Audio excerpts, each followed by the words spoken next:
And let me tell you something, modern cars are absolutely packed with electronics. It's insane. But among all those fancy gadgets and gizmos, the engine sensors are the real MVPs. These little guys are working overtime to keep your car running smooth and efficient. We're talking about your oxygen sensors, your mass airflow sensors, your crankshaft position sensors, the whole shebang. Now I know what you're thinking, Scotty, this sounds complicated, but don't you worry your pretty little head about it. In this video, we're gonna break down the top 10 engine sensors you gotta know about. We'll show you exactly where they're hiding under the hood and explain what they do in plain English. So whether you're a seasoned mechanic or you just got your learner's permit, this video's for you. Stick around and by the end of it you'll be talking sensors like a pro.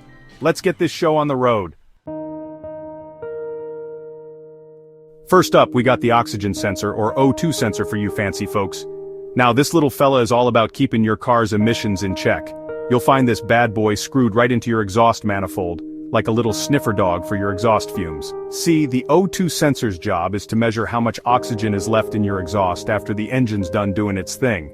It's looking for that sweet spot, that perfect balance of air and fuel, so your engine runs clean and efficient. And let me tell you, a happy O2 sensor means a happy catalytic converter, and a happy catalytic converter means you're not spewing out a bunch of nasty stuff into the environment. Plus, a well-functioning O2 sensor can actually improve your gas mileage. Who doesn't love saving a few bucks at the pump, right? Now if your O2 sensor goes bad, you might not even notice it right away. Your check engine light might come on, or you might notice your gas mileage taking a hit. But trust me, you don't want to ignore a bad O2 sensor. It can lead to all sorts of problems down the road and nobody wants that. Next up, we've got the mass airflow sensor, or MAF sensor for short. This guy's like the air traffic controller of your engine, making sure just the right amount of air gets in for optimal combustion. Now, you'll usually find the MAF sensor hanging out between your air filter and your intake manifold, looking all important. See, the MAF sensor uses a heated wire or film to measure how much air is flowing into your engine. And I'm not talking about some wimpy little breeze here. This thing's measuring the mass of the air, which is important because the density of air can change depending on the temperature and altitude. Once the MAF sensor's got a good read on the airflow, it sends that information straight to your car's computer, the ECU.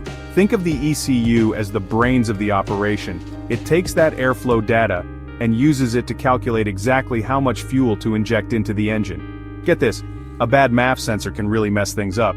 You might experience rough idling, poor acceleration, or even engine stalling. So if your car's acting up, don't rule out the MAF sensor. It might just need a little attention. Alright, now let's talk about the throttle position sensor, or TPS for all you acronym lovers out there. This little guy's like the middleman between your foot and your engine. It tells the car's computer how much gas you're giving it. You see, the TPS is typically located on the throttle body, where it can keep a close eye on that throttle valve. Now, when you step on the gas pedal, you're actually moving that throttle valve, opening it up to let more air into the engine. The TPS senses this movement and translates it into an electrical signal that the ECU can understand. And let me tell you, that signal is crucial. The ECU uses it to determine how much fuel to inject and when to adjust the ignition timing, all in a split second. It's what gives you that smooth acceleration and keeps your engine running right. But here's the kicker. A faulty TPS can cause all sorts of headaches. You might notice hesitation when you step on the gas, a rough idle, or even a check engine light. So, if your car's feeling a little sluggish, it's worth checking out the TPS. Now let's talk about the coolant temperature sensor, or CTS. This little guy's like the engine's thermometer, keeping tabs on the temperature of that precious coolant flowing through your engine. You'll usually find it near the thermostat, where it can get a good reading of the coolant temperature. See, the CTS plays a vital role in keeping your engine running at its best. It sends temperature readings to the ECU, which then uses that information to adjust the fuel injection and ignition timing. A cold engine needs more fuel to run properly, while a warm engine needs less. The CTS helps the ECU fine-tune everything for optimal performance and fuel efficiency. Plus, it helps prevent your engine from overheating, which can be a real nightmare. Now, if your CTS goes bad, it can throw off the whole system. Your engine might run too rich or too lean, leading to poor fuel economy, rough idling, and even hard starting. So if you're having any of these issues, it's worth checking the CTS.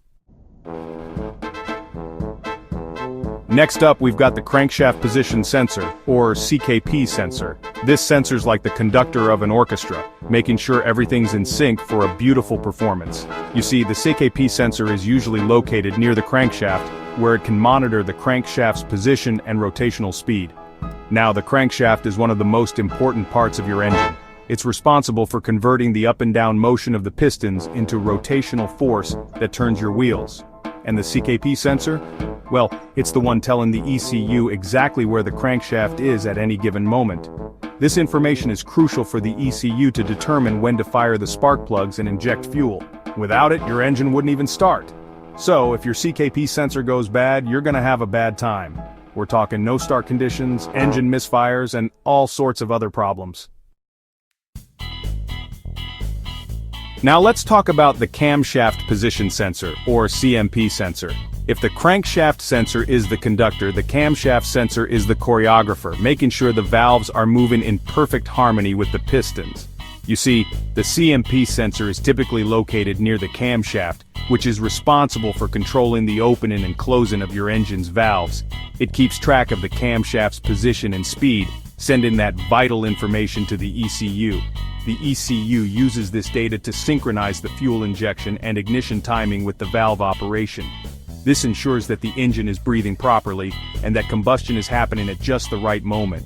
A faulty CMP sensor can throw off this delicate dance, leading to poor engine performance, reduced fuel economy, and even engine damage in severe cases. Alright, let's talk about the knock sensor, the unsung hero of your engine. This little guy's like the engine's bodyguard, always listening for trouble and stepping in to protect it from harm. You see, the knock sensor is usually mounted on the engine block where it can pick up on any unusual vibrations.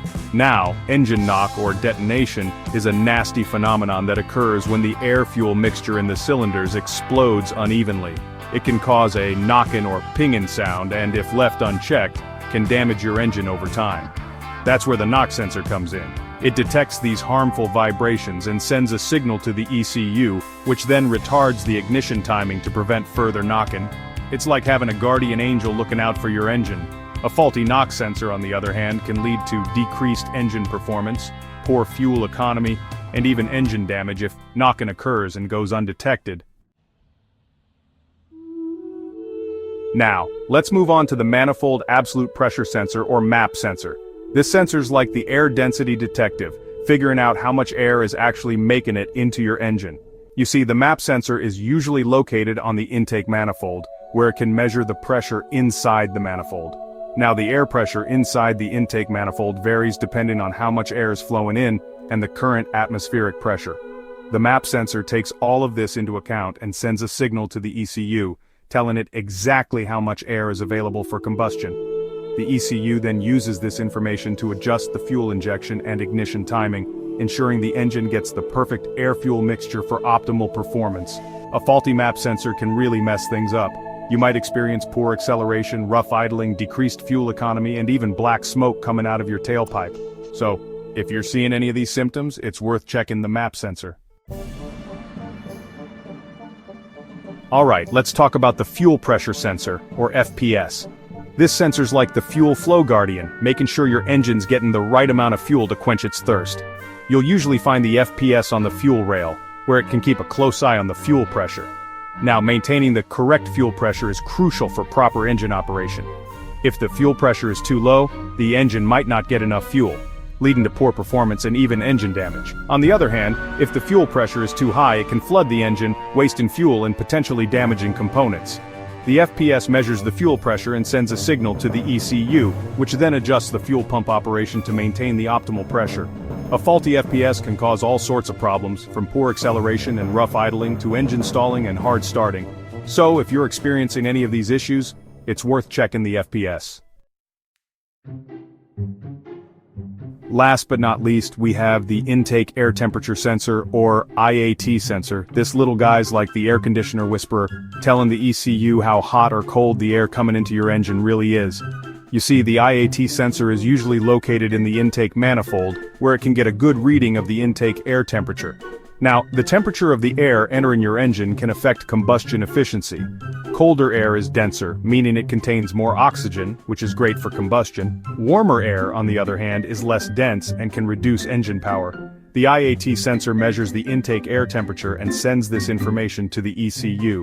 The ECU then uses this data to fine-tune the fuel injection and ignition timing, ensuring optimal performance regardless of the air temperature. A faulty IAT sensor can lead to poor fuel economy, rough idling, and even increased emissions. So, if you're having any of these problems, it's worth checking the IAT sensor. And there you have it, folks. The top 10 engine sensors and their crucial roles. Make sure to keep these sensors in check for a smooth running engine. Don't forget to like, subscribe, and hit the bell icon for more car tips and tricks. Remember, a well-maintained car is a happy car, and happy cars make for happy drivers. Now get out there and show those sensors some love. And always remember, if you can't fix it yourself, find a trustworthy mechanic who won't rip you off. Until next time, drive safe.